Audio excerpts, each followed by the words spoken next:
Sabrina wasn't just the executive producer on Twin Peaks: The Return. She's worked with David Lynch since the Twin Peaks pilot, and she worked through season 2 on the air, which we're all big fans of here. Hotel Room, Lost Highway, and Inland Empire.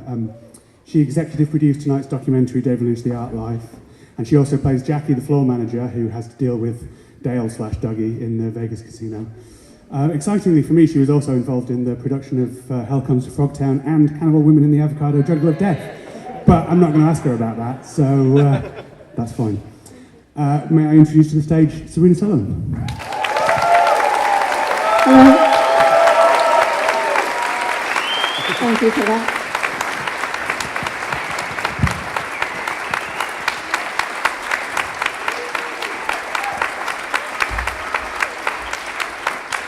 So I'm going to talk to Sabrina for a little while, and then if you want to be thinking about questions that you might want to ask at the end, we'll open up for questions. So if we can kind of go back to the original Twin Peaks pilot and the original series. I have to correct you. Okay. I did not work on the pilot. Okay. I did not work on first season. I only worked on season 2. You came in on season 2. Okay. The lovely season 2. Wikipedia is wrong. So could you talk about how you came to be involved in the series and kind of what your responsibilities were back on season 2? Sure. So probably like many of you, I saw the pilot and loved it, and was watching the first season and loved it, and was working on another show, and at the end of the season playing, I called the production office of Twin Peaks and I said, I love your show, I'd love to work on it. And it just happened to be the producer, Greg Feinberg, answered the phone and said, I need somebody, can you come down tomorrow? Came down and I got the job. So it was pretty good. Can you talk about your first meeting with David? I mean, you've worked together for so long now. Did you kind of hit it off right away? No. David is a very private man, as you probably know, maybe. And he is very friendly and very nice, but he has a very strong bond to people close to him. And then beyond that, he's very nice, but he doesn't really interact. I mean, he interacts, but he's not like bosom buddies, you know? So it took many years before I became very close to David. Right. But my first meeting with him was he yelled at me. That was my first introduction. Wow. I had sent out a script that, on second season, just to give you a background, I don't know if you know this, so David really wasn't involved with the second season. Mark was really the head of it, and there were Harley Payton and Bob Ingalls. And I think Harley was the showrunner, but Mark was there. So it was kind of their show in a way. And David came in for his shows, and he worked on his scripts, but he really didn't oversee the writing or anything on the other shows. So I think it was, I don't remember, I think it must have been the first one, because he directed the first one. Yeah. I had sent out a script that had been given to me to send out, and it had not been David approved yet, and I learned my lesson. So fair enough. That was it. Presumably you were quite closely involved with the conversations around the end of the show originally, when it was originally cancelled. I mean, what are your recollections from that time? Was there a lot of tension on the set? Was there a lot of, a sad feeling that this thing was probably going to come to an end? No, I think at the end, we weren't really sure what was going to happen. I don't know for sure that we knew that it was canceled at the very end. Yeah. And then at the same time, on the air, the pilot was done, and Mark went and was doing American Chronicles, and he went to do Storyville. So, I mean, there were a lot of things going on at the same time, so there really wasn't that knowing that this was going to be the end. Right. And then there was Fire Walk with Me right after it. Yeah. So it still kind of carried on. Yeah. So it wasn't, I didn't have that feeling, no. I'd really like to hear about the final episode, or the final episode of season 2. What would have been the final episode? Was that one that you worked on? Yes, I worked on that. At what point did you because I think a lot of people here will have read the Mark Frost, Robert Engels, Harley Payton script and seen how completely different it is from what actually got shot. Yes, it is. At what point did you realise that David was just going to get rid of a lot of that and kind of go his own way and make this completely idiosyncratic, very David Lynchy thing that he made? As soon as the script was written and I was given it and sent it to David, and he said, "Don't send this to anybody else." Right. I learned my lesson from the first script, and so I sent it to him, and he was like, "Do not send this to anybody." He was very upset and wanted it changed, and changed what he could. Of course, there were certain storylines that were already there that he had to continue with, but what he, the Red Room was his invention or his idea, and so he had a very specific way of looking at that. And was he kind of, a lot of those scenes have quite an improvisational feel. Was he kind of writing it as he was going? Was he making a lot of it up, or was it completely in his head before he started shooting that stuff? No, he took the script prior to and wrote what all the changes were. It wasn't like on the spot. Right. David knows everything and has everything in his head, knows exactly what he wants. Yeah. I guess there was probably talk after, I know people have spoken on this stage about the possibilities of what season 3 might have been. Were you party to any of those conversations after the original season 2 finished? Was there any kind of idea of what might have happened in the ensuing series if it had come? Well, at that point, David, he and Mark, they weren't like writing together at that point. Right. So I think they both had different ideas, and I don't know that there was any real discussion on that. I think it was just the end. And then David had an idea for Fire Walk With Me, which of course was a prequel. Yeah. And from what I've heard later, Mark maybe was thinking of doing a continuation. Maybe he and Harley and Bob had talked about continuing the show. But that I don't think was ever in David's head. Right. That's all I know. Done with it. Yeah, I think he was done with it. And I have to ask about On the Air because Ian Buchanan's been here twice, and he's great. He's wonderful. We've screened the episodes here, and loads of us just love that show. But speaking honestly, as someone who loves it, did anyone expect it to be a hit? Or was there just a feeling in the wake of Twin Peaks? Well, you never know; anything could happen. No one expected this to be a hit, and it was. So maybe this even wilder show will be a hit too. Well, no, I think honestly, first of all, ABC didn't give it a fair chance. Yeah. And I think that the show itself was very clever and ahead of its time. And I think a lot of what David does is ahead of his time. So I think there were a few years later, there were a couple other shows that came out they're very similar. Yeah. And they got the kind of reviews that should have been given for On the Air. I think it was pretty unique and pretty funny, and it could have been a good thing. I think it just wasn't given a fair shot. Yeah. So. Do you think there's quite a bit of On the Air in Twin Peaks: The Return? There's a kind of retro slapstick vibe to some of it that feels very On the Air. That's David. Yeah. Yeah, David's hysterical. If you didn't know, David is very funny. He has a huge sense of humor, and I think On the Air is very similar to the way he thinks about everything. Right. So that's why in the new Twin Peaks, there's that humor. Yeah. Fast forward to several years, and you made Inland Empire with David. The two things, Inland Empire and Twin Peaks: The Return, feel quite of a piece. They're quite unpredictable. They're shot on digital. How closely did the production of Inland Empire kind of reflect or was a precursor to the making of Twin Peaks: The Return? Oh, that's interesting. David, I think, Inland Empire gave David the ability to really work closely. He could handhold the camera, direct the actors at the same time. I think Inland Empire, for those of you who may not like it, give it a fair chance, because the technical part of it is very bad. It was just a really bad camera, and unfortunately, and there really wasn't much to do with that, but if it had been better quality, I think it would have been enjoyed more. Right. And he really liked being able to experiment. Yeah. That's his number one thing, is to experiment. Yeah. Number two is to be very small in crew and what he does. He wants to just be very intimate and be able to talk to the actors, get them doing what they need to do. He likes to be with the camera. Yeah. So on the new show, we started out thinking, okay, it was going to be very similar to that, and of course we had a little bit, higher quality of camera. When you have a higher quality camera, you have to have a bigger crew. Yeah.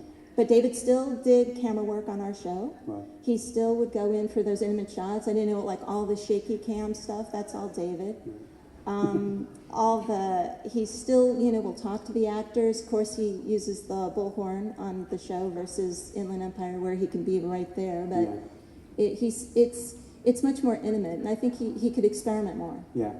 And so he likes that world. Yeah. I think if he had just a really small crew, almost like a student film thing, he would be in heaven. Yeah. It's like going back to Eraserhead. Yeah, I mean, that's really what it is. It's Eraserhead. Yeah.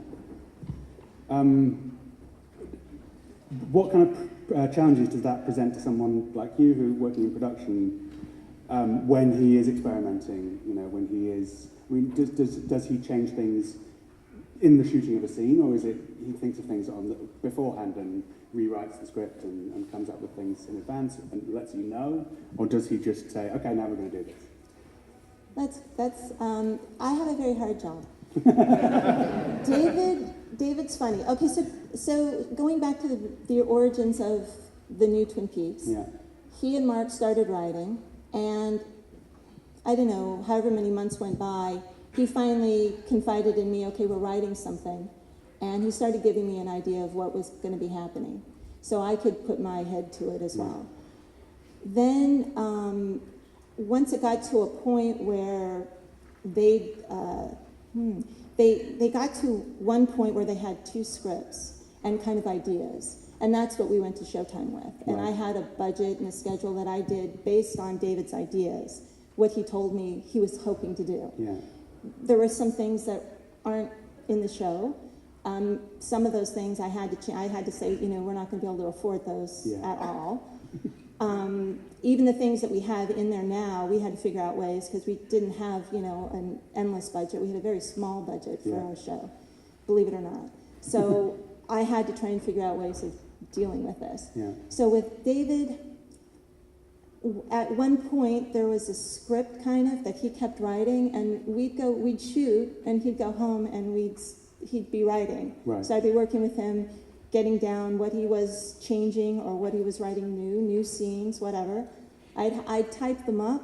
I would print them out. The next morning I'd show up and give them to the actors, give them to, script supervisor, the DP, first AD, and say, here, we're shooting this today. Yeah. So there's a lot of that. Yeah.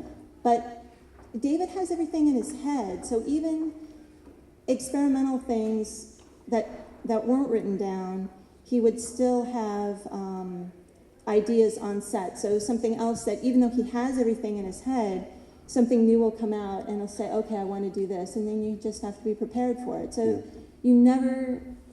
it's never done until it's done. Yeah. It's a hard job. We'll come back to the return in more detail. Did I explain that okay? Yes, absolutely. Okay. Yeah, that made total sense. It's hard it's a complicated situation. Yes.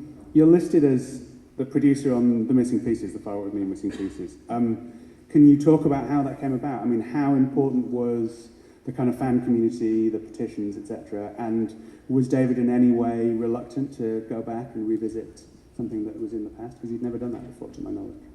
Well, he had. We had just done Blue Velvet.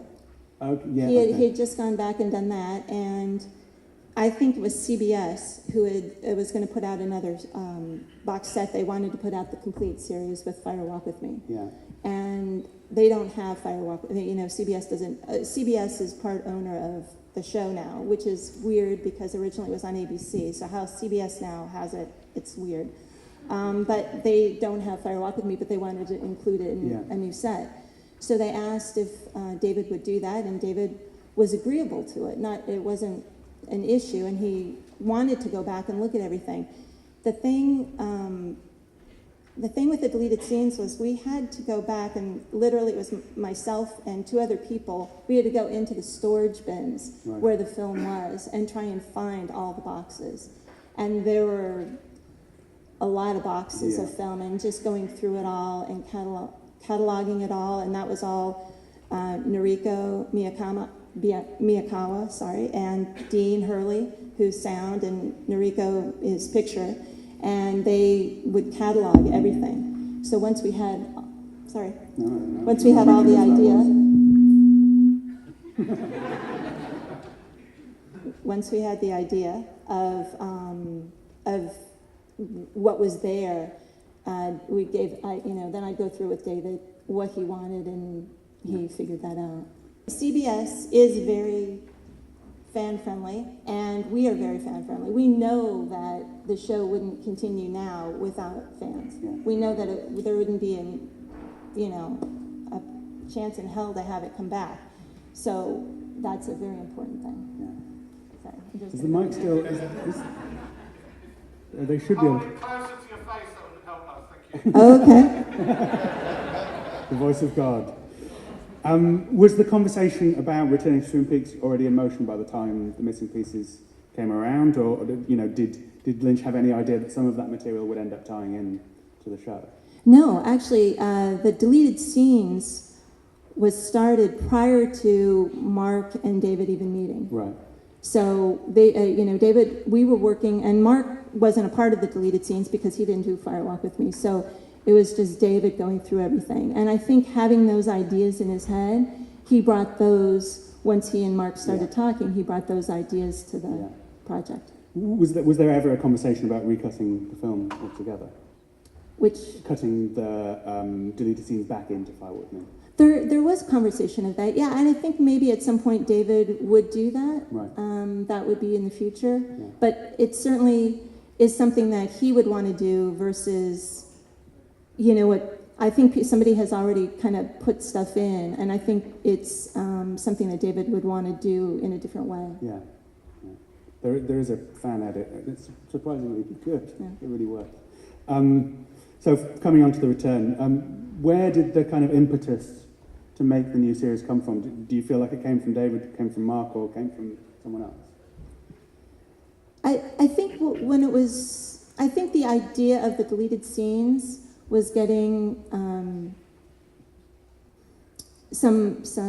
there were favorable reviews of it, or there was like an excitement that it came back, and I think that kind of sparked something with Mark to initiate a meeting with David, and I think Mark initially brought it up, I think. But then I think David was, having just done the deleted scenes, excited about it. Yeah. So I think then ideas were coming. Yeah. And that's the thing with David, he needs ideas. He'd like to do different things, and until those ideas come, he can't really do them. But I think ideas came, so he was excited about it. Yeah. I mean, I vaguely remember him having talked about returning to Twin Peaks when Firewalk with Me came out. I seem to remember him saying that might not be the last movie, or other things could happen. So is it something that he's spoken to you about over the years, or something that you've had any kind of inkling that might happen? Not at all. Right. Not at all. No, I don't think that was even on the radar Right. until after the deleted scenes had started and he met with Mark. Right. I mean, how involved were you in the process of writing? I mean, how close were you with them when they were writing and coming up with ideas? With David and Mark writing, they wrote privately. They would Skype. And then at one point, Mark went to go, so they had written a number of things. I came in and did the 2-script thing and did the budget and the schedule, and David was explaining to me ideas that he had. They continued writing a little bit more after that once Showtime had said that they wanted to do it, and they got to a point where there was a script that was finally submitted to Showtime. Right. Once that happened, Mark went to go write his book. So the show had already, most of those ideas, the bigger ideas, had already been there. Yeah. And Mark left, and then David was writing by himself, and he was writing, and he'd rewrite things that had been written, and he was pretty private about it for the most part, but he would explain to me what he was thinking. Yeah. So a lot of the things before it was even written down, I knew of the ideas, Yeah. but as far as me giving any insight, no. I didn't. I'm not the creative person. I would say, oh, I like that or I don't like that, and whether he listens to me or not, I don't know. But that's all from his head and Mark's head.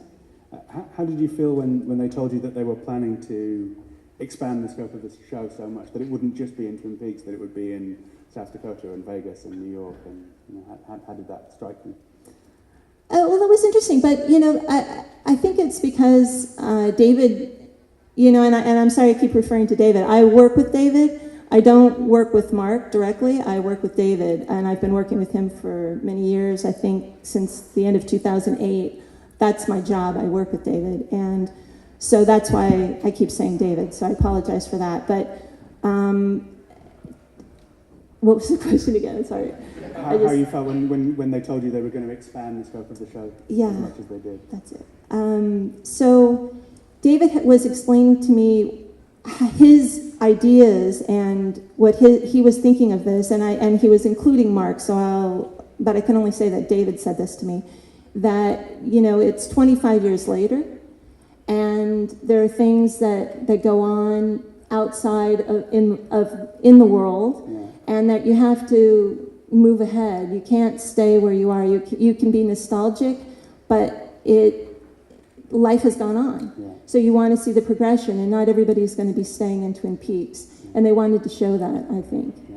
So when the first two, remember when I first got those first two scripts, they were, there really wasn't anything in Twin Peaks in those. Right. And it was a completely different thing. It's like, wow. And this is, I think, NATO's scenes at that time. It was Asian woman. She was in the very first script, the whole her thing, and it was a kind of a different story. And I was like, wow, this is not Twin Peaks at all. So I knew right from the beginning that it wasn't going to be what we thought. And then my job is the budget and the practicality, getting locations, getting actors, getting the production, the people. So for locations, I'm thinking, where are we going to do this? And knowing we don't have a lot of money, how are we going to do this? Yeah. So that's my concern, more than, creatively like, wow, it's not going to be in Twin Peaks. I'm thinking more technically. Yeah. So were some of the location decisions made on the basis of the budget that you had, rather than David's, desire to shoot in a particular place? Yeah, well, in a way, yes. I would say David and I went in 2014, at the end of 2014, just he and I. We went up to Washington, secretly, and met with wonderful people up there, and they took us around to see all of the locations and what they look like, just to see if anything still remained. Yeah. And we also had ideas of things from other parts of the country that were going to be shot, and to see if we could shoot them all in Washington. Right. And that was interesting, to see what was there and what was left. And David wanted to have things exactly as they were. Yeah. So, like the diner, knowing that we were going to have to go in the diner, and the diner didn't look anything really like it did, having to rebuild it, we knew that was going to be a huge cost. And the sheriff's station being now this like race car place, and having to redo it. They had taken all of the sheriff's station that you remember out, and we had to go in and rebuild that. So it was, kind of having, if we knew we had those things, then how else economically are we going to make the rest of it? Yeah. So in California, we were able to get tax credits, which helped. Right. And when we were able to get tax credits in Washington too, which also helped. Yeah. You mentioned in passing earlier that there were ideas in the original scripts that you didn't have the budget for. Are you allowed to talk about those, or is that you're allowed to say what some of those ideas might have been? No. Okay. I didn't expect so, but I kind of thought I had to ask. Staying on the topic of budget, and you might not want to talk about this, and that's absolutely fine. But if you can, it would be interesting to hear about David's temporary decision to depart the show, and what his kind of sticking points were, or was it just that he didn't feel like he could possibly make what he wanted to make on the budget that they were offering?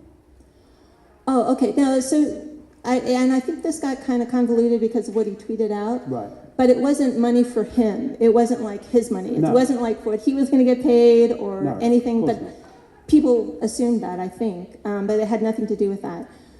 The problem that we had with Showtime was they came to the show thinking it was a TV series and it was an episodic show. Yeah. David, in his head, it was always a feature film. Yeah. Okay. It's two completely different things when you think budgetarily and you think of production-wise. it's completely different. Yeah. So it was converting Showtime to understand that it was going to be a feature film. Right. And so once they could understand that, and the other thing was, David's interesting. When traditionally you look at a script and a page traditionally is about a minute of screen time. Yeah. So they looked through the script and they said to themselves, oh, this is a 9-episode show. Yeah. For David, he looks at it and he says, well, it's not 9. It's possibly 10, it could be 12, it could be 14, but it's not 9. And that was a huge thing for them to understand. Right. Plus, he wanted to write more. Yeah. So there was a lot that they didn't understand. So it was kind of having them understand that it was a feature film. Yeah. And there were more than 9 episodes. Yeah. And then once we got that, Showtime was great. Okay. Okay, cool. I mean, was David, I think he was flattered by the kind of the way the cast came together and the way the fans came together and just went, we're not going to have anything to do with this if David Lynch wasn't involved. Oh, I think, definitely, I think he was so appreciative of all of that. But I think it really came down to Showtime accepting that there were going to be more than 9. Yeah. Because regardless, he didn't want to do part of a show. He didn't want to cut anything out. He wanted it to be what he envisioned. Yeah. So the entire show that you see is the way he wanted it to be. So even having the guy sweep, that's his idea, and he wanted that in there, and it's all part of these ideas and what he wants. It's creative control, and that's what he wanted. Yeah. I love that sweeping scene. Yeah, I did too. And that was Willie, and he was really good. So kind of onto the casting, I mean, how involved were you in bringing the original cast back together, making the phone calls, kind of getting everyone back on board?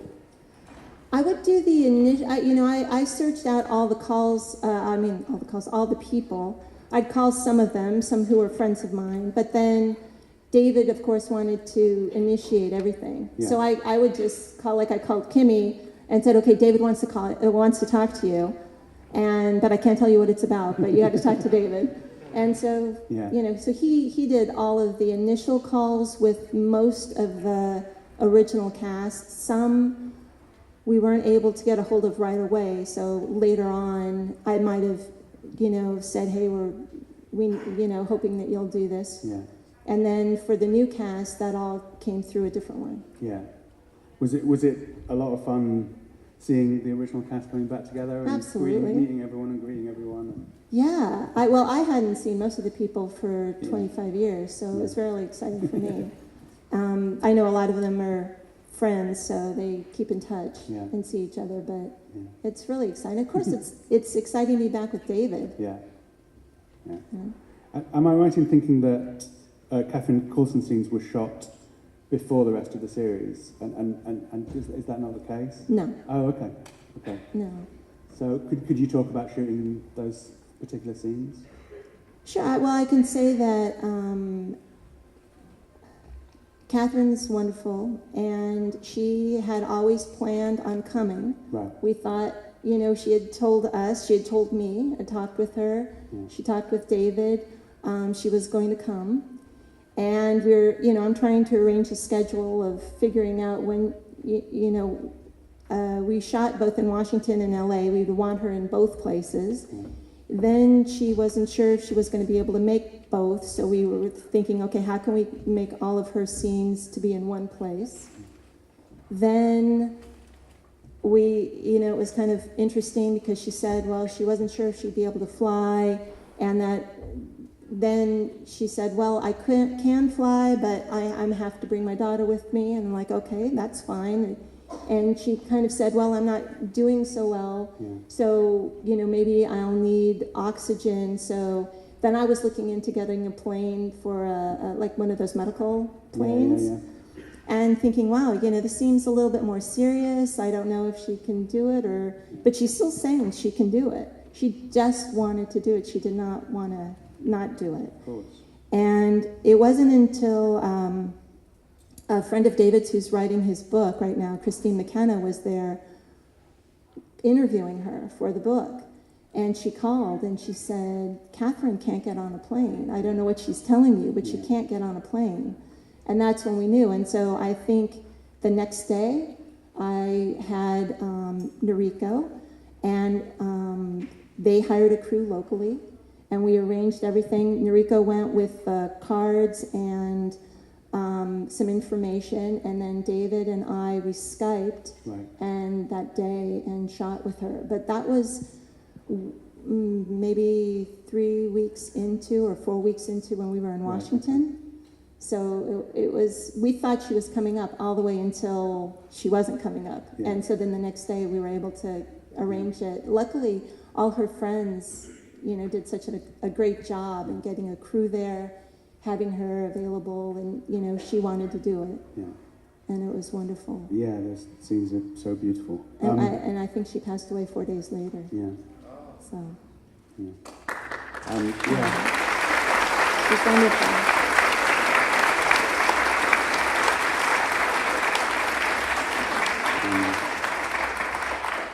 Wow. So, it's hard to know where to go after that. But talking about kind of bringing together the new cast, obviously a lot of them had worked with David before. Was kind of everyone that was asked, did they just go, we want to work with David Lynch, we're in? For the most part, yeah. I mean, it was a lot of schedules and a lot of figuring out how to make it work. Yeah. And so we had to alter our schedule, and they had to alter theirs. Everybody wants to work with David, I think, for the most part. He's an actor's director. He's really wonderful. So most people wanted to work with him and tried to make it, but we had to do a lot of things on our end too, and that was more difficult. Right. Yeah. Much more difficult. Yeah. I mean, the cast is vast, obviously. Can you talk about bringing that many people together? I mean, even for a 18-episode show, there was a lot of characters and a lot of cast. So can you talk about bringing all of those actors together? Well, the interesting thing about our show is it was shot like a film. So it wasn't, in episodic, you have a complete show shot, and then you go to episode 2, and then you shoot that, and then episode 3, and you shoot that. In the feature film, you shoot pretty much by location, and so you shoot kind of things out. Yeah.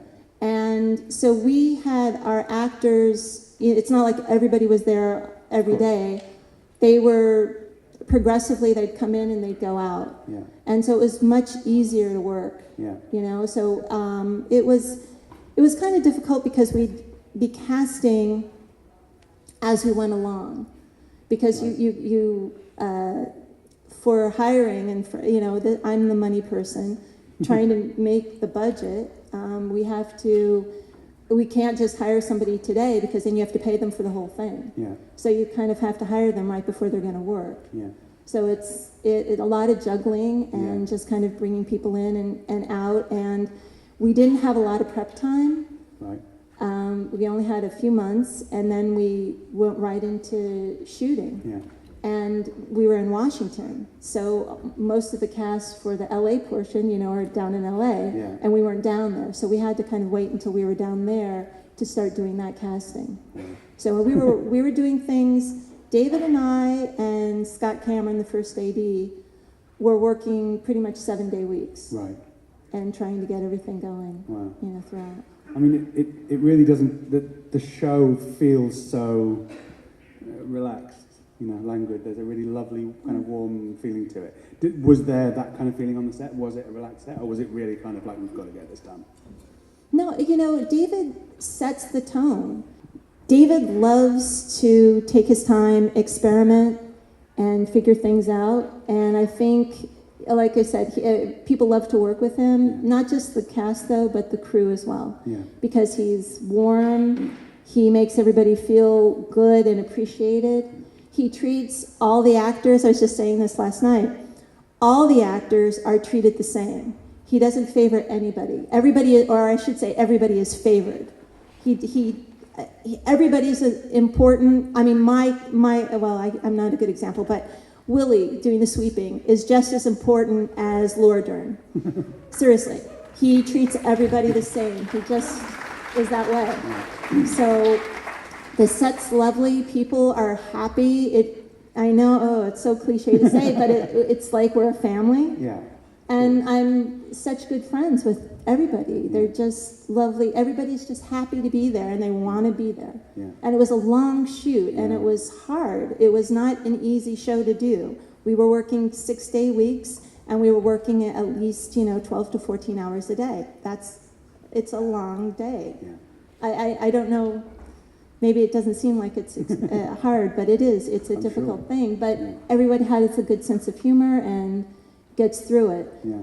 But there are things that aren't so great on my end, because I need to have everything has to be completed. When we finish the day, we have to have completed everything. Yeah. So sometimes there is a little bit of stress. Yeah. But for the most part, I'd say it's pretty happy.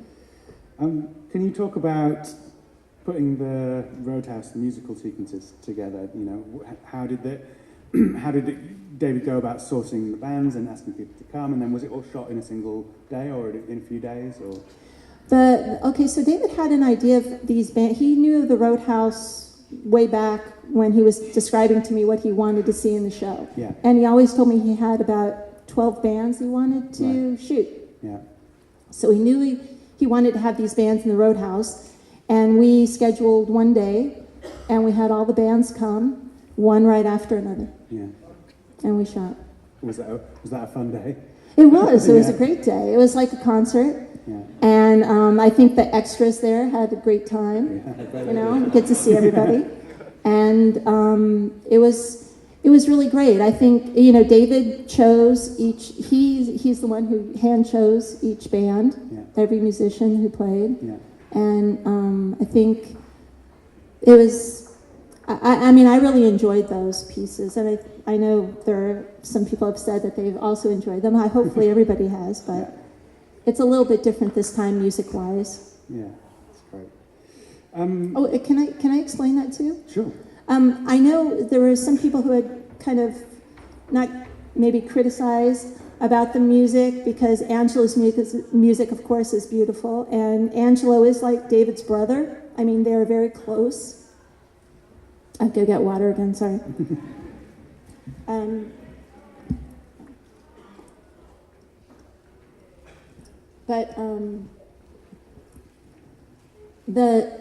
The second season, I think, actually the first season and second season, there were different directors. It wasn't just David directing. There were a lot of different directors, but they all fall under like a TV series where there's a showrunner, which at this time you can kind of consider Mark and Harley and Bob being the showrunner in the second season, or in the first season, really.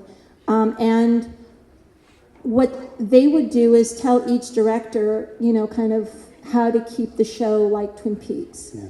And they were given the library of music. And so the directors coming in wanted to make it like Twin Peaks. So they were doing a lot of wall-to-wall music, a lot of Angelo music, which is beautiful, and why wouldn't you want to do that?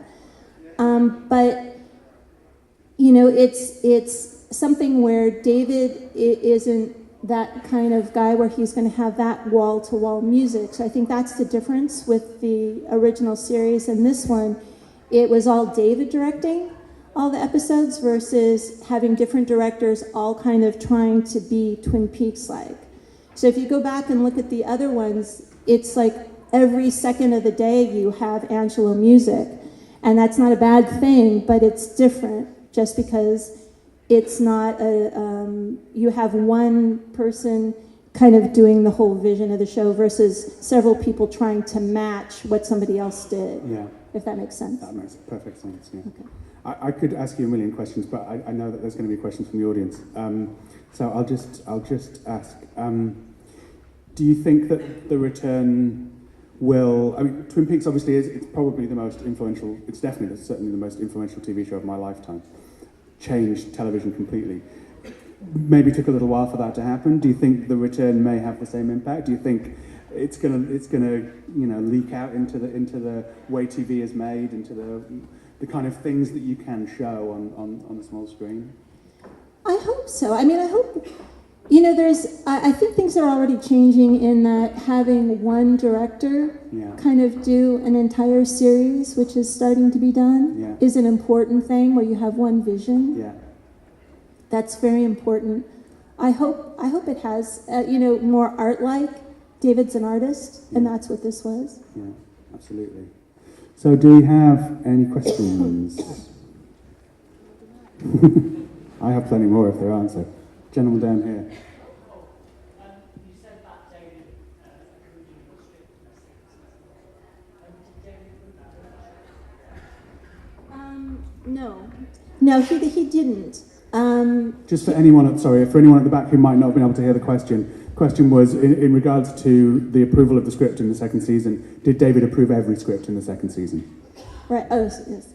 No, he did not. That was for his directing episode. So the other, I don't know that he even saw or read he received them, but the last one is he also directed, and that was the one where I sent. So it was only regarding his episodes. Gentleman over here. Good afternoon, thank you so much for being here. Oh, thank you.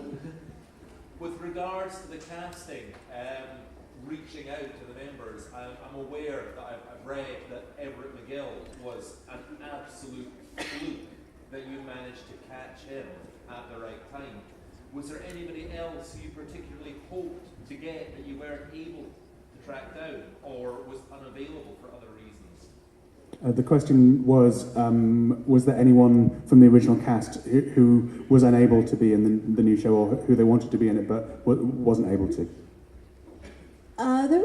We were able to reach everybody that we had wanted to have in, was scripted to be in the show. There were a few people who opted not to do the show, but they were offered to do it, and they turned it down. So. Yeah. Ooh. Any more questions? I thought I saw a hand over there somewhere before. Gentleman down here. You mentioned that David Lynch picked the bands that played at the Roadhouse. Yes. Listening to the soundtrack, all of the lyrics seem relevant to the show. Did he pick the songs as well, or did the groups pick their own songs? No, Sorry, I'll just repeat the question. I'm just worried about people at the back. The question was, did David pick the songs as well as the bands for the Roadhouse? Because the lyrics often reflect what's happening in the show. David did pick the songs as well. A lot of the bands presented different songs, or some did, or some just presented one, and he'd listen and he'd say, I don't like that one. And I think even 9 Inch Nails came out saying, or Trent Reznor said that there was one song that David didn't like and wanted a different one. So yes, he picked those songs. And he picked the music in the show. So all of the things that were not live bands, but the other music, he picked everything.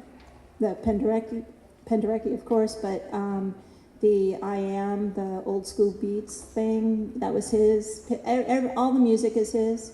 All the audio is his pick. Any more questions? Good gentleman with specs in the middle of the back row of the front stuff. This is complicated. Yes, you.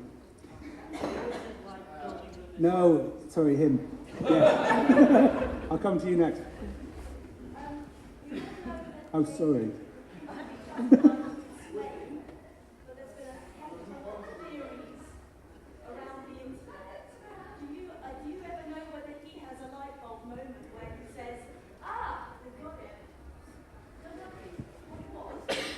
This is a question about internet theories and whether David ever feels that they're correct, I guess.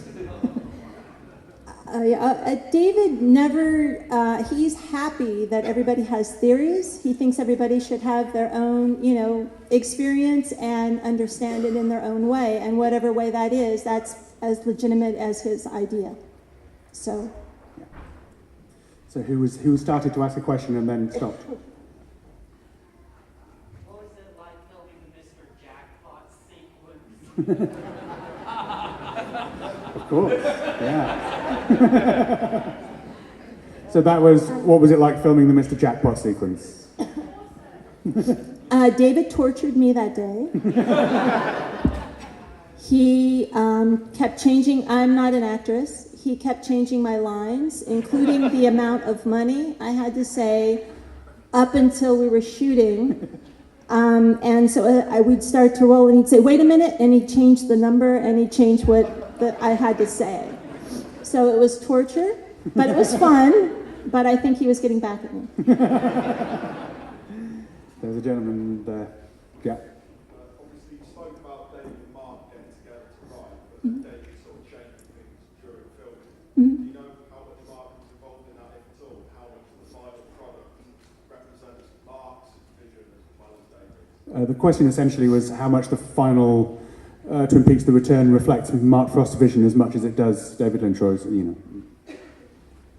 I would say it's probably more like 60-40 maybe, or something along that. I know it's more David than Mark, for sure, because Mark, after they kind of did their initial thing, Mark went to write his book, and David continued writing. And the big things, David would send to Mark and say, "This is what I'm going to do," but Mark didn't change it. And then all the other little changes were just made on set. So. There was a question over here. Yeah, actually, another question to Rose. Thank you very much, Sabrina, for being here. Thank you. So, can we say that the events of the book take place after the events of the return? Which Just Rose. Wait, the new book coming out?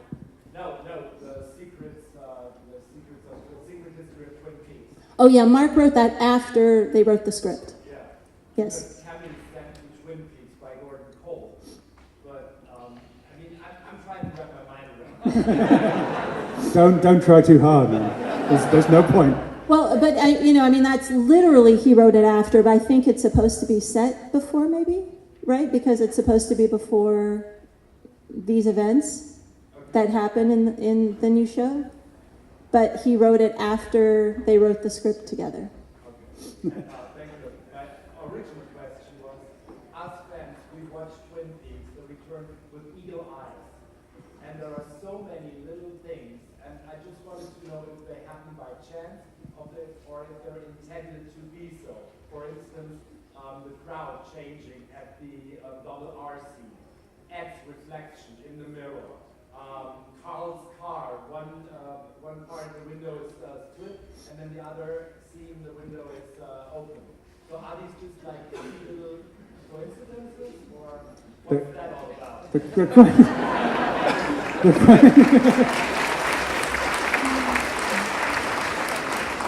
The question essentially was this gentleman and some of his friends on the internet have noticed certain things in The Return which may not be specifically consistent from shot to shot. Is this important, or, is this intentional or not? Well, I will say, so David went through looking at every frame of the entire 18 hours, and he has approved the entire thing.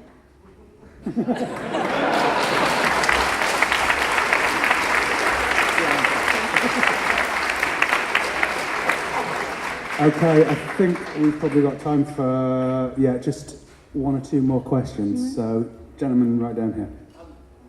Just wondering, does David ever, just look to you some morning and go, "What are people on the internet saying today? What are the fans saying?" I'm just interested in how he looks out and kind of somehow recognizes we all exist and love it. The question essentially was how much notice does David pay to what the fans are saying, to what the internet is saying? I don't know that I will say that I talk to him more than he asks me what's going on. I will come to him and say, "Hey, this is what's happening." I am kind of the policeman of the whole show. I'm the one who's always been telling the actors not to talk. I'm the one who calls people, we've heard people be upset about things. That's because I'm the policeman. So I'm always coming to David and telling him what's happening. He knows the fans are amazing. He knows that for sure. And he loves the fans. I don't know, we just had a signing. He loves meeting people and saying hello and thanking them. He's very grateful, and he knows that the people who are fans are usually very intelligent and, just are just very wonderful people as people. And I think he attracts that because he's such a good person. He really is. He's not a strange man at all. He's a funny man, but he's a very nice human. He's a very conscientious person. So he does know that. And so I will tell him, things that are happening, tell him different fan theories. I'll tell him, hey, people are thinking of this or thinking of that, or what's happening in the world. So I'm kind of his eyes for all of that, and he's happy to hear it, but he doesn't go out and initiate it. Okay, one more question. Make it a good one because it's the last one. Gentleman waving excitedly over there. Thank you. Thank you for being here. Thank you. Sabrina, after doing the show. Thanks. I'd like two questions, please. You said previously that Donna didn't work out this season. Can you elaborate on that? And also, Julie Cruz is not very happy about her song. I don't know if you can explain something about that, please. The questions essentially were, why? I am the policeman. Something around the reasons Donna wasn't in it, and also why Julie Cruz is unhappy. I don't think you have to answer the second one if you don't want to. I don't know that I would anyway. But for Donna, for Lara Flynn Boyle, who would have been the actress, just passed on it. And for Julie Cruz, there are misunderstandings and expectations, and I think she's all good, so everything's good there.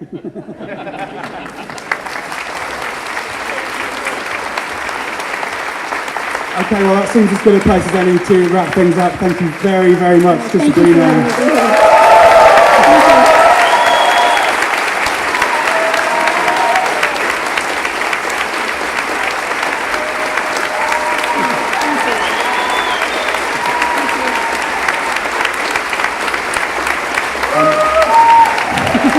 Okay, I'm not used to that, so